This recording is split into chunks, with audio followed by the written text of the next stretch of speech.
All right, you primitive screwheads, listen up. I got news for you, pal. You ain't leading but two things right now. Jack and shit. Jack left town. Well, hello, Mr. Fancy Pants.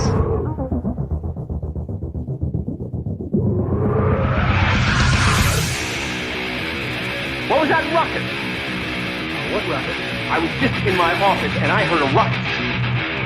Describe the ruckus, sir. Does this mean we're not friends anymore?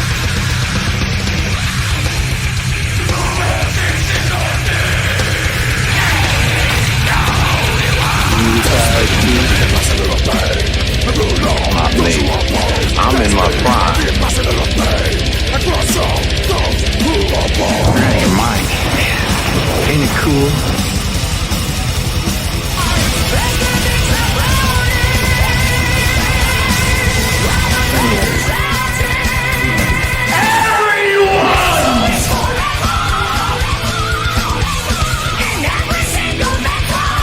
First you want to kill me, now you want to kiss me. Blow.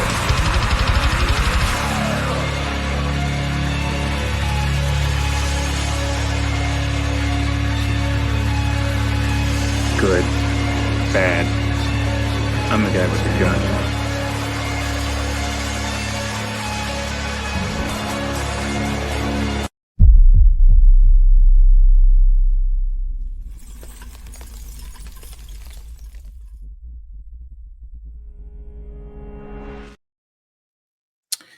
What's up, everyone? DJ Anubis here with you in the Metal Time Radio podcast.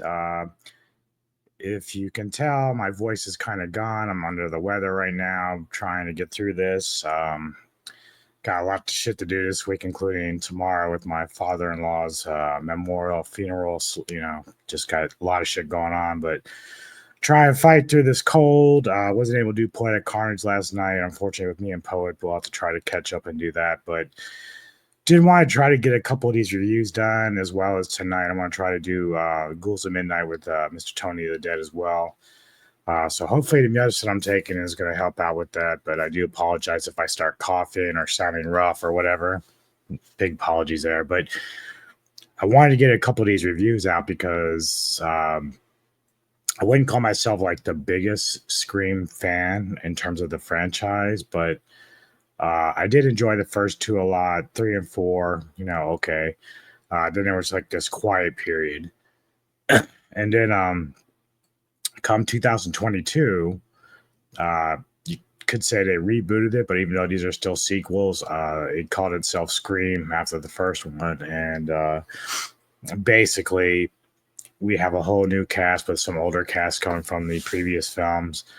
So to get you kind of caught up, the original Scream in 1996, directed by Wes Craven, brought to the public the iconic horror person of Ghostface. And so what it was had a pair of guys who were big fans of horror movies. We were playing off of the tropes at the time, a lot of like cliches and stuff thrown out. You know, Wes liked to throw in comedy versus horror with the film. And of course, we had double killers, which added to like the whole, you know, new approach to it rather than just one killer. And so over the course of the next 3 sequels, we kept seeing copycats and people who were tied in with either people who were murdered or somehow disgruntled with Neve Campbell's main character, Sidney Prescott, from the first one. And then you have Gale Weathers by Courtney Cox, David Arquette as Dewey, the deputy or sheriff. So we see them throughout the next few films, and then now we're in 2022, where it's getting rebooted again, basically with the sequel.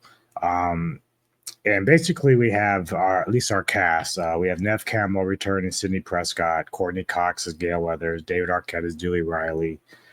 We have Melissa Barrera as Sam Carpenter, Jenna Ortega as Tara Carpenter, sisters here.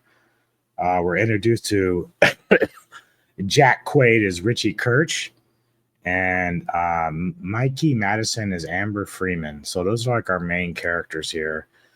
Um, so basically, the movie starts out almost like the original Scream. We have Tara Carpenter, played by Ortega, sitting at home, cooking a meal or whatever, and then she gets a call.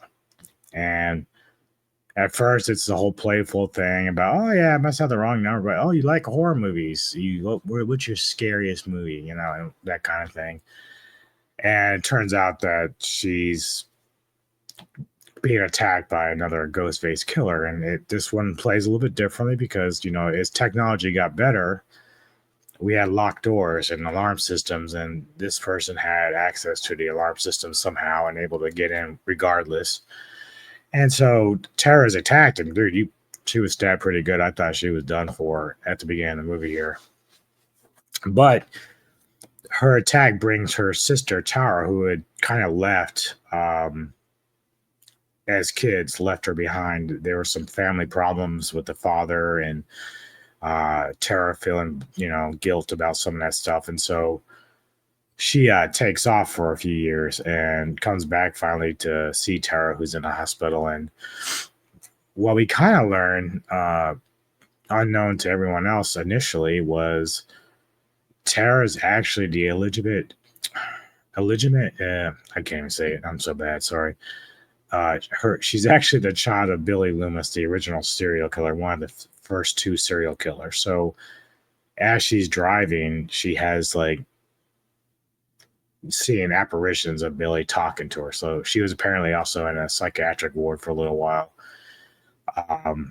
Now Richie is aware of this as her boyfriend, played by Jack Quaid. So he tries to help her out and deal with this as much as possible. And therefore, he's going with her as moral support to talk to her sister back to Woodsboro. That's where Tara was attacked. So obviously it's, you know, there's a lot of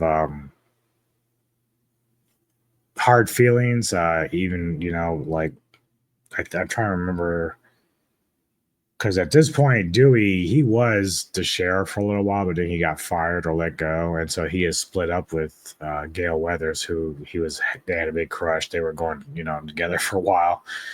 I'm trying to remember who is, maybe it's not in this one.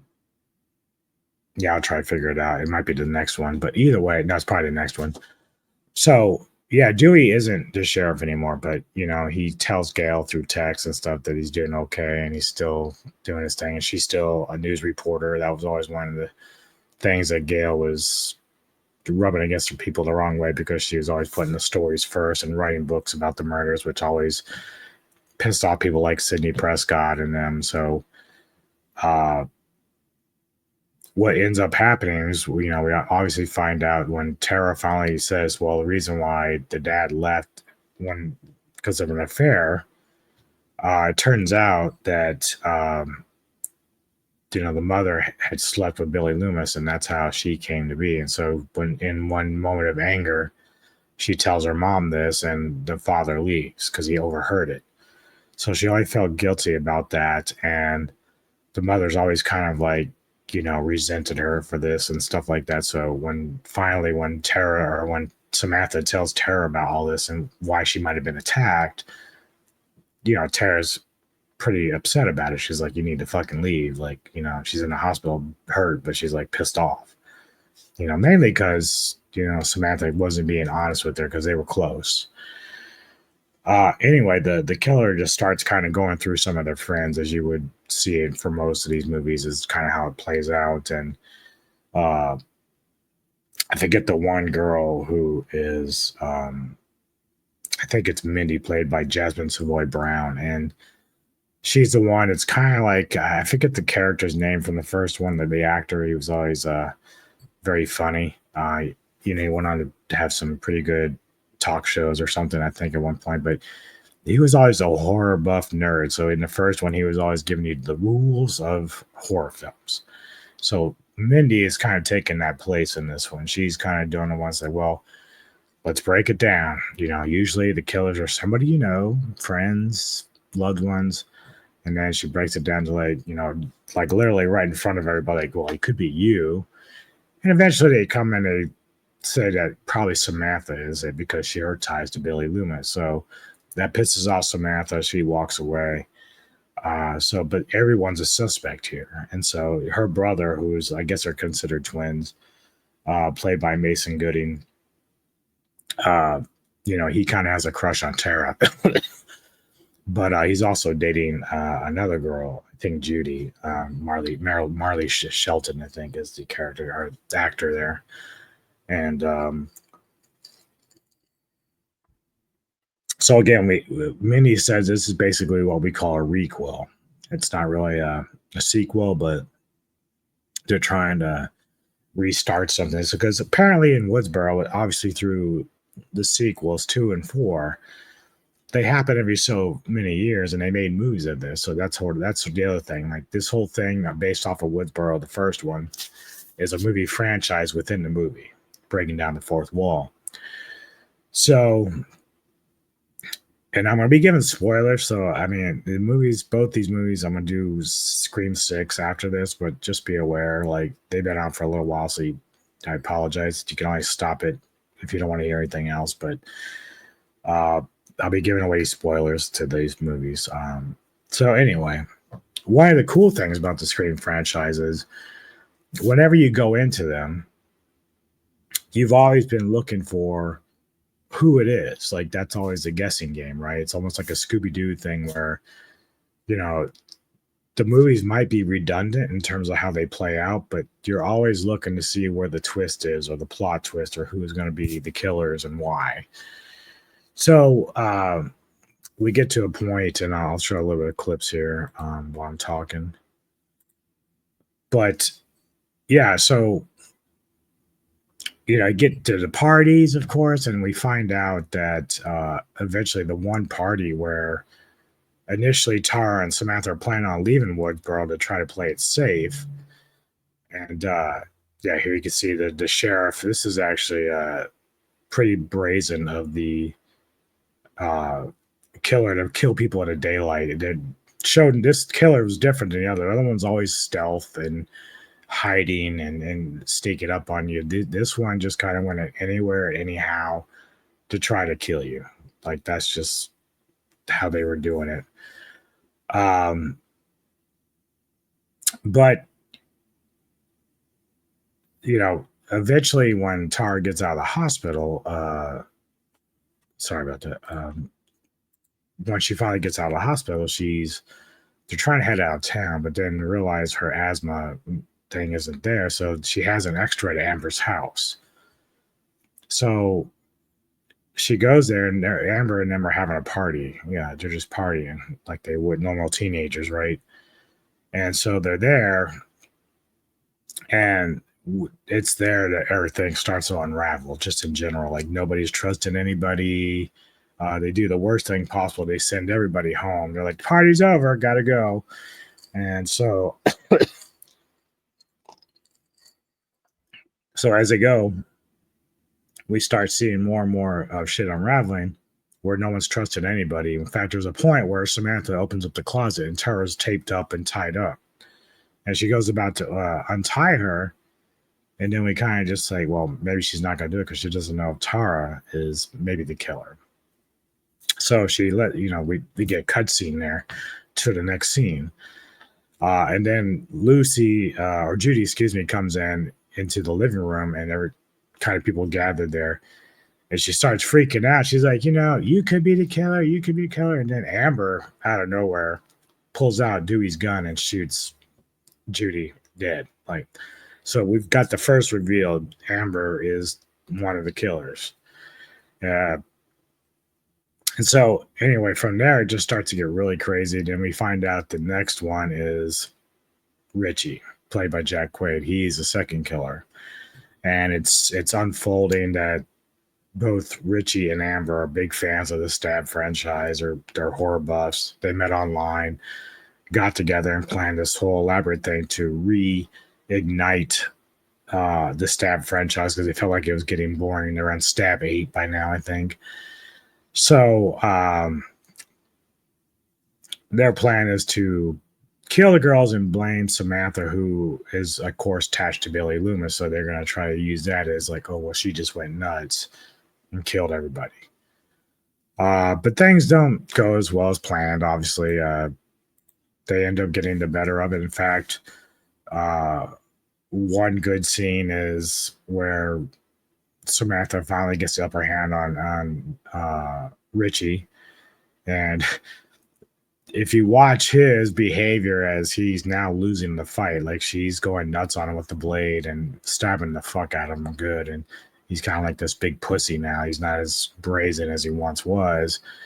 And if you're familiar, Richie, played by Jack Quaid, is in the Boys series. If you watch the Boys, like you'll recognize him. That I didn't even know he was in this initially, but really good actor. I really do enjoy his work. But yeah, in his character here is like basically pretty big puss. And so ends up just slicing his throat at the end, and that's the end of it. But there's this kind of weird thing now with this character as opposed to Sidney Prescott, where Sidney, even though Sidney and Gale have been helping him throughout the movie, Samantha has, whether she's doing it intentionally to herself or because she is somehow like attached to Billy Loomis, she sort of gets this idea that, or I wouldn't say idea, but she gets this feeling that she's almost destined to be a killer, because she kind of admits, as we go into the second film, which I'll get to in another review, where she kind of admits that she enjoyed it. Like, and that's sort of the thing. You kind of get that sense when you watch her, like she's, what do you call it, a natural at killing. So both our killers get their just due. Dewey did not make it through this film, unfortunately, through some dumbass shit that he always does. But I did like the approach from Dewey and Gale. Like there was this like sentimental stuff that was really nice, especially even with Sidney. Between the three of them was really nice. That you saw between the characters, which is really nice. But yeah, that's all I'm going to leave you with this one here. I probably won't worry about a rating because, again, I think at some point Kevin Lambert will end up doing this franchise discussion. I think then I'll give my ratings for that. But yeah, so I enjoyed it. I thought it was pretty good. Definitely better than 4. 3, like I said, 3 and 4, I kind of don't remember all that much. I saw them once, and that was enough for me. But this one was pretty good. I like all the actors involved, so that always helps. I'll get into more about Samantha and Melissa Barrera's character in the next film, because there's some drama that happened after the next one. But yeah, give me your thoughts. What do you think about this film? And as it's inserted into the franchise, do you think it's just too much overkill? Do you enjoy that they're adding more and more to the franchise? What do you think? Yeah, so I'll talk at you later.